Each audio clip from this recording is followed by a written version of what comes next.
Hey everybody, what's going on? It's Coach Calloway, man. Today we're diving into the 6 habits that all great leaders avoid.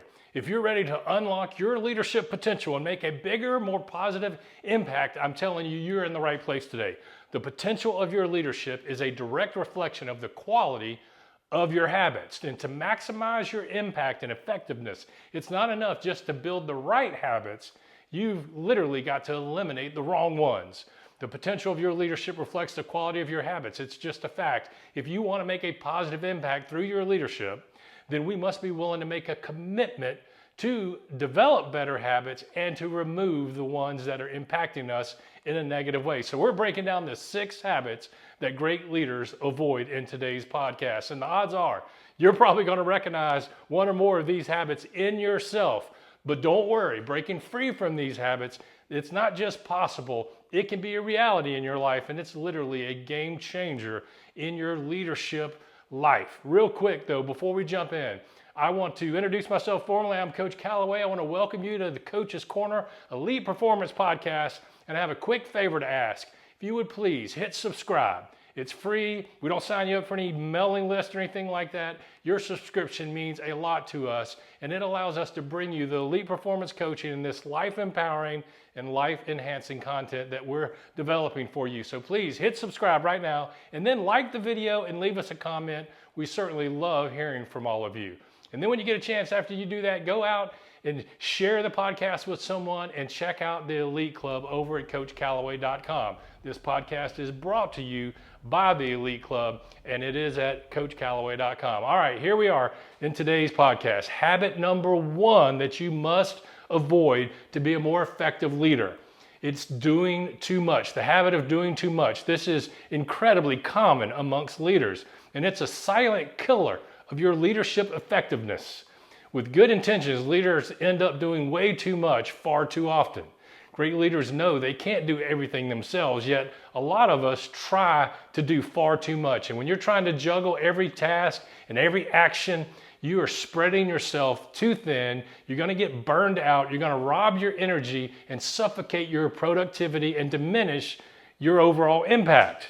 So instead, focus on doing more of the things that matter the most, and focus on getting rid of or delegating the things that matter the least. Focus on what great leaders always focus on, and that's strategic vision and inspiring your team and making high-level decisions. And delegate the rest. By letting go, you are empowering others, and you are actually then amplifying your own impact. Here are 4 things that great leaders do. Number 1, they evaluate. Number 2, they eliminate. Number 3, they delegate. Number 4, they automate where possible. When you evaluate, use these 4 guiding questions to properly evaluate. And the number 1 question you need to get an answer to is, number 1, what is absolutely mission critical? Very few things rise to this level, but you know what they are. You need to identify those things. Number 2, what is classified as important and strategic, but it's really not mission critical? You need to separate what's important from what is mission critical. Number 3 question you need to ask yourself is, what is meaningful but not vital? Every leader has a lot of things that can fall into this category. These things can move the needle a little bit, but they're not really vital or mission critical. And then the 4th question you need answers to properly evaluate is, you need to identify the things that are initiated from the outside. Meaning when someone else is, some external person or some external circumstance is drawing your time from you, meaning someone might say, hey, can you do this? Can you do this for me? Can you be a part of this meeting? Can you do this thing or that thing? These are typically lower value things that you need to probably clear from your schedule as the leader. Great leaders fully understand their most valuable asset is their time. So don't allow external things to take and rob and steal your most valuable asset, your time, from you. Be able to say no and understand the power and effectiveness of saying no to less valuable things. It's critical that you evaluate these things and then eliminate as many low value tasks as possible from certainly both question number 3 and question number 4 that I just gave you. Increase your impact as a leader starts with subtraction, not addition. I want you to write that down and remember that. It's very important. Increasing your impact as a leader starts with subtraction, not addition. You need to do less, not more, but you need to do what you focus on and what you commit to. You need to do it with great focus, great commitment, and great effectiveness. Unfortunately, a lot of leaders think the opposite of that is true. They try to do far too much. So if you're trying to be Superman and you're always taking on more and more and more responsibility and duties, trust me, you're diminishing your overall impact and the results that you are capable of achieving. So being a more effective leader means you're doing more of what matters the most and less of what matters the least. So subtraction, not addition. It sounds simple, but this is exactly what reduces leaders' ability to make a meaningful impact and reduces their effectiveness in their life and in their career. So evaluate, eliminate, delegate, and automate where possible. You have to be willing to do that. You have to be willing to eliminate things, and you have to be willing to delegate things to do this. So let's remove the habit of trying to do too much, change your thinking about your value of your time, and get yourself in line with being more effective as you move forward. You know, your time is so important. Remember, you don't spend your time, you invest it. So invest your time wisely. All right, here's an action step behind that. This week, I want you to identify one task you can eliminate and one task you can delegate and free yourself up to operate at a higher level. All right, habit number 2, this habit you need to avoid, the habit of avoiding conflict. So let's be real, nobody loves conflict. And if you're a leader, you probably always are having some type of conflict or tension in leading people. This is just part of the deal. This is part of the job. And I understand that if you're a leader, that there is guaranteed conflict that comes and goes. And by dodging the conflict, it often stalls progress and creates resentment. Most of us are not comfortable with the tension or having, difficult conversations, and we don't like to hurt someone else's feelings, but we don't like to deliver uncomfortable news in many cases. But avoiding this and avoiding conflict may feel easy in the moment, but it's really more difficult in the long run. So great leaders lean into tough conversations with courage and clarity. Avoiding conflict does not resolve issues. It buries them and it festers and gets much worse in most cases. So avoiding tough conversations that you don't want to have can create conflict. And most importantly, it weighs on you mentally and physically because you need to have this conversation or you need to take this action, and it's uncomfortable for you, so you procrastinate and delay, and it's just robbing you of mental focus, and it really impacts you physically as well. So whether it's addressing underperformance, resolving team tension, tackling these things head on with respect and focus on solutions is where you need to be. Dealing with conflict in the right way with respect can strengthen relationships. It doesn't harm them. So here's your action step around this. Habit number 2, you need to avoid conflict. Think of one conflict that you've been avoiding and schedule time to address it this week.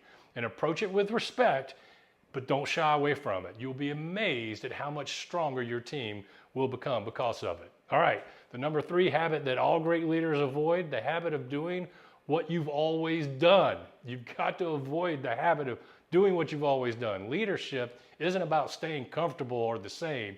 It's about development and it's about growth.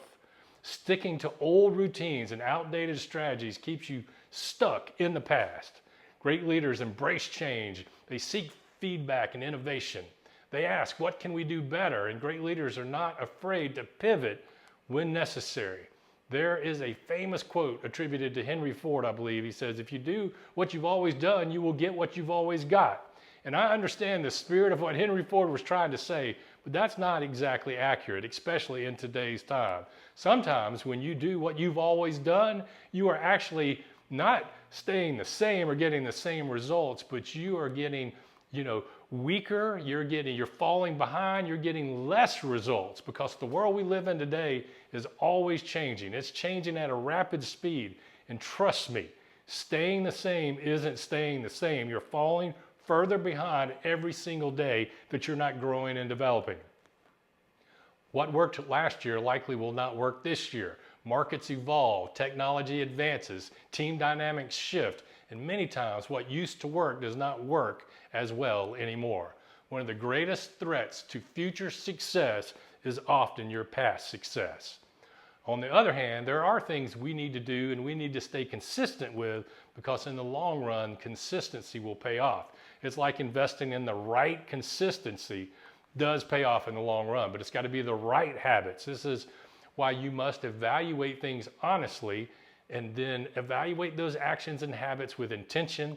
Be very intentional, be prayerful, be thoughtful, and always be strategic in your evaluation. And simply ask yourself, is this habit and this strategy aligned with my ultimate goals? These are how you're going to properly evaluate the things you need to eliminate and the things you need to stay consistent with. So your action step for this habit is identify one process or approach that you've been using forever and ask your team and prayerfully think about, is it something that's going to lead me to my ultimate goals, or is this just something comfortable in my life? And be willing to experiment with a new way of doing things this month.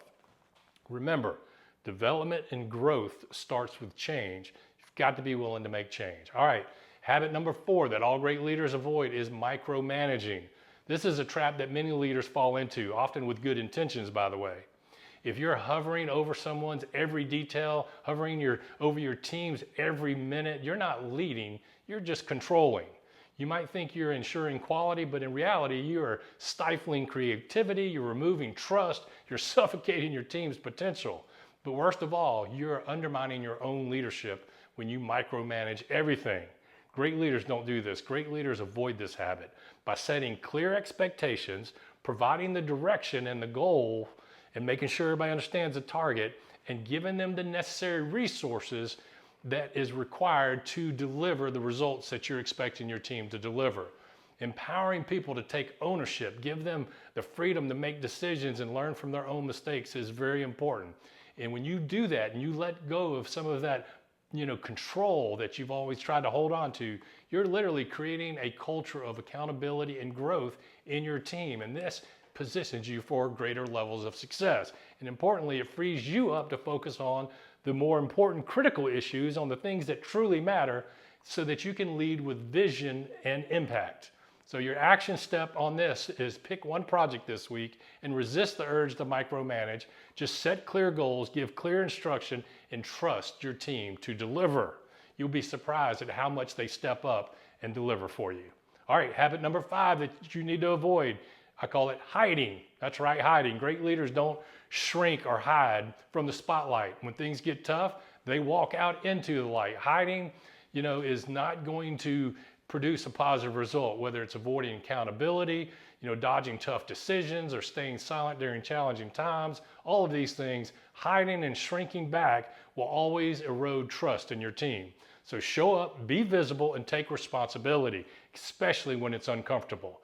Your team needs to see you do that. And when they do, when they see you leading out front, they will respect you and perform at higher levels for you. So an action step here for this week is, if there's an issue that you've been dodging or hiding from, face it head on this week. Hold a meeting, communicate transparently, and show your team that you're in it with them and that you're going to tackle this up front. Your ownership of this and your courage will inspire them to greater levels of success.